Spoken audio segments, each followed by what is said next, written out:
Apocalypse Gaming.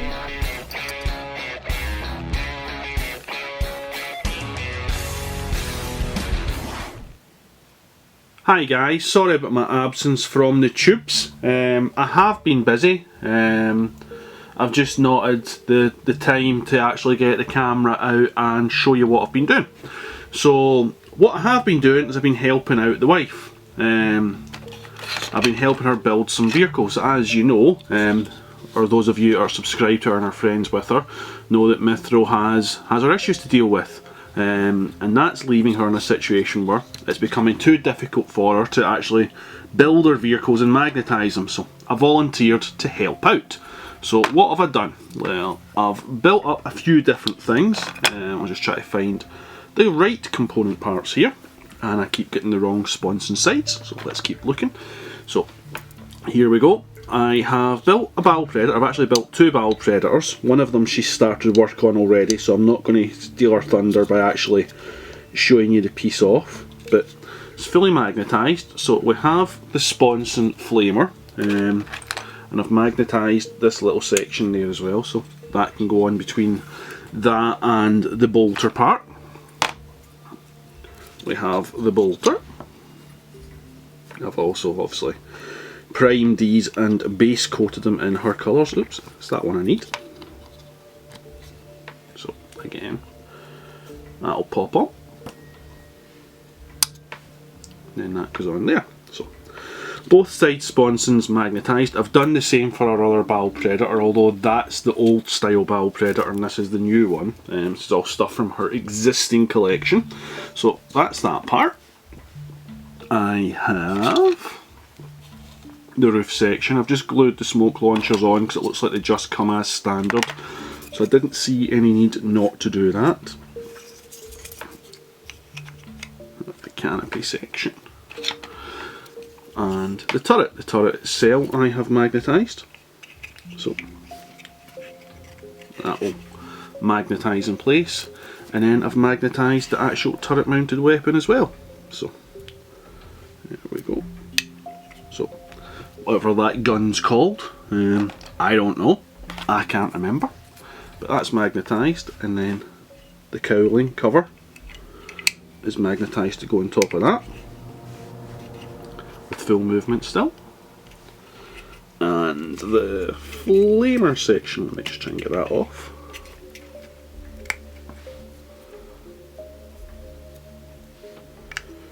Also magnetised, and again the cowling just magnetises back in place.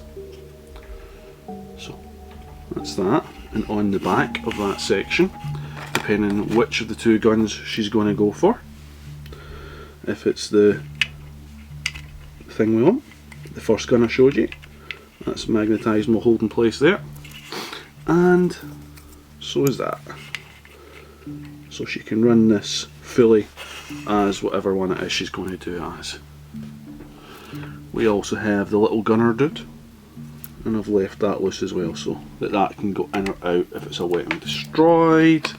And then on the side here, it's been magnetised too, so she can have it with or without the missile launcher if she wishes.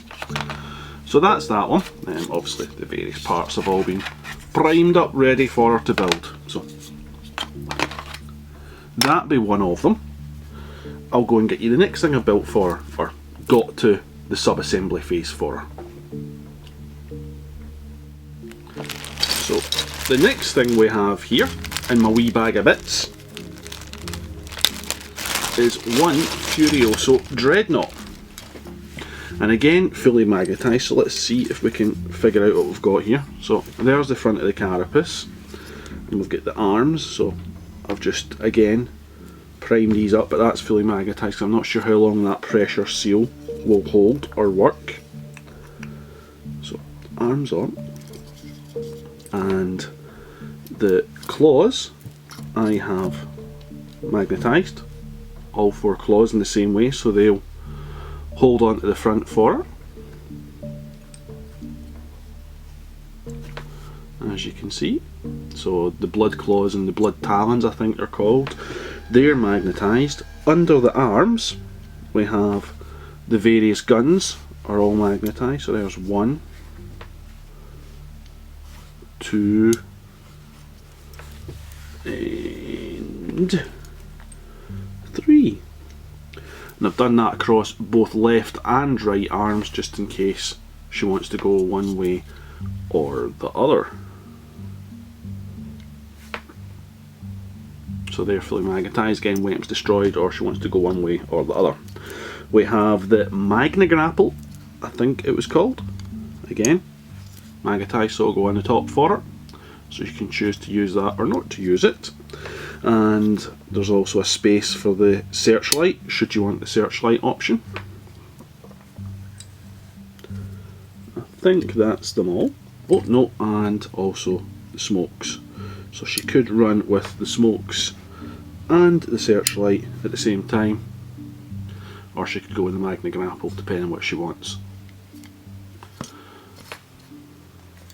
Not bothered magnetising that when she's posing it on the base she can choose how she wants it and glue it in place, same with the feet. And we have the other gun as well, which I can't remember what that's called, because I ain't a bloody Angels player and I ain't a Space Marine player, but obviously fully magnetised so that the arm can swap between. These seem to have a pressure seal anyway. I'm just not sure how long that pressure seal would last. Somebody that's more experienced with the army would know, so I just went that extra step and stuck the magnets on it too. So that's one of the other things I've helped build for it, and we'll move on and show you the next thing. So we have another bunch of goodies here, and it's another Dreadnought, but this time it's the Death Company Dreadnought. Oops, all the magnets are sticking together. So Death Company Dreadnought, again primed up and ready for her, and again as this Furioso Dreadnought, arms fully magnetised, weapons magnetised in the exact same way, so I'm not going to go through and show you that one in major detail because it's the exact same procedure as other Dreadnought, except it doesn't have that big shooty gun, but everything else mimics exactly the same way. So made it easy because it was literally the same sort of positions for the magnets. I didn't have to figure it out for the second one. So that's the other thing that I've built for her. And there's one more thing, so it's the 2 Baal Predators, 2 Dreadnoughts and one more thing, so I'll show you that one other thing now. Dun dun dun! So this here's the final thing, and again it's in sub-assemblies, it's just so she can paint interiors etc, because otherwise I'd build it fully, but Mythril wants to paint all her interiors, just something she can still do. So the door fully moves, if I can get my fingers to do that. So that assault door still moves. I've built that so that these will still open and close when it comes to the final assembly that she does. Just need to be gentle because it is only on the one side. I don't want to break that, as I already popped it off the interiors and I had to rip all that apart to get into it. So again, lots of magnetisation on this. These, thanks to Don from Crux Terminatus, because he told me what they are.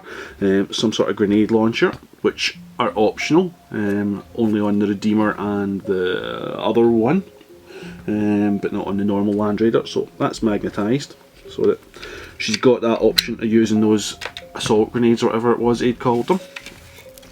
Up here's magnetised. Now this area was fun, it took me a good few days to get that done. So we've got here, metal plate underneath in the magnetisation. This here is a resin cast of one of the GW bits, because they don't give you enough of these in the actual box. So I spent quite a while on this one. As I did with the side sponsons as well, as again with the Baal Predators, just trying to get the interior parts to make enough of them. And I'll show you that in a bit more detail in a second, but one of them we have on the side sponsons. Let me get one that's facing the right way, and yes it is. So we've got the flamer section, and again fully magnetised, and that fits in there nicely. The cowling cover, so that it'll go on and over. But what I had to do, and let me see if I can find the right weapon, is... That's our other weapon. To get that centre portion down here, I basically had to create my own injection mould using Oyamaru. So I could have just used a sprue, but that wouldn't look right, so I wanted it to look like the GW part. But if I want to use both weapons, they don't give you enough of that central part here. So I spent a few days making up Oyamaru moulds. I think it was 3 days in total for one blooming part, and then the same again with the Baal Predators. But learning where to put my vents and injection moulding the resin into this using a syringe. And if you clean your syringe out really quickly, the syringe remains usable. I thought it would be dispose of syringe after every use, but actually never had to use one syringe. So just show you again. So slide that out. That goes in. It's a nice tight fit. So that goes in, and then the cowling goes on there. Apparently these guns are pretty much useless in games terms, but I think they look cool. They look very cool. I was also told that some people mount this further up to gain that extra inch or so on the movement thingy, but you lose that here, that door. I like it back here. I think it just looks aesthetically better anyway. So that's done. Next part, let's grab the roof.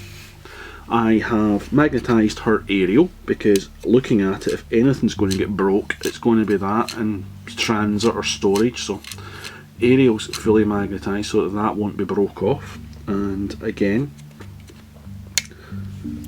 part down there magnetised so it can just come on and off. And again, that's another one of these what do you call them, canopies? I forgot the word, hatches that I had to cast Oyamaru mould and resin into it. They were easier to do once I got the hang of them. And another one where I had to create another Oyamaru mould to make that hatch there, and then the rocket launcher stuck on top, so they'll go down on there as well.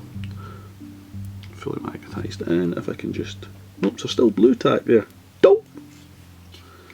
So fully magnetised and on. So just lets her choose her different weapon options there, and I used the official GW parts to give me that guy's gun and canopy hatch, and a final resin cast one. So that's all of them. Oh, and that's an official GW one because it only is basically the two that I could use. So that lets her get all those various options for the Land Raider on the front. I didn't bother magnetising this because she can move that up and down, but this you'll be looking at it, that's such a tight ratchet fit. That, there you go, just done it. It's going to scratch the paint off, so I think she's going to have to choose the height she wants her gun and then paint it to that height, because it'll otherwise just chip the paint off. But that just sits in there nicely, so that will pop out again if there's a weapon destroyed as well. And is there any other parts for magnetisation? Oh yeah, another thing that I magnetised is you've got the side doors, and I just put a tiny wee magnet up the top, and then they will go on there. So if she wants to run with those doors on, she can. They're magnetised. She doesn't want to run with those doors on, she doesn't need to. Also means she's the same as me. She'll go in, she'll paint up all that detail, and then the door will go on top. So at least that way, you can just see the wee magnet there. You can pop it off and still see all the detail. Put it back on for games terms as you're playing. So otherwise it's just these odds and sods to go with the Land Raider. So hopefully Mythril will be able to get some of these built up over the coming weeks and let you see them. But I just thought I would show you what I've done with them for her. To say, I don't expect you'll see too many of these style of builds from her. Probably plenty of paint job, but probably not too many of these style of builds, so it's just becoming too much on the dexterity side for her. And we want to get playing the game, so I volunteered to help. And next up on the 40k side, I think I'll be building some stuff for my boys' Orc army. Probably doing the same sort of thing. There's a battle wagon waiting to get done. I think he's got a truck, another 2 flyers, and and other things down there as well, because we've got tons of stuff in the cupboard that ain't been built, so we want to get it all built so we're actually playing with it. So I'm going on a mission to get all this stuff done to at least this stage, so that Mythril can get in and do the stuff that she can do really well and take off the load off her for the stuff that's really difficult for her nowadays. And it'll help the wee fella as well if I get some of his stuff built, because I think it's just too daunting a task for him because there's that much on the modelling side. So if I can get a whole load of the back broken, do the donkey work so to speak, and let him get in and do the fun bits, we might actually get more games going. So thanks to Dawn for Crux Terminatus for telling me about that, because I didn't have a clue what it was. And that's me over and out. So thanks for watching, guys, and take care. Oh, and well done to all of those that have been doing stuff for Help for Heroes. Hats off to you, well done, guys. Thank you for doing that. It's a great cause. So take care all. Bye for now.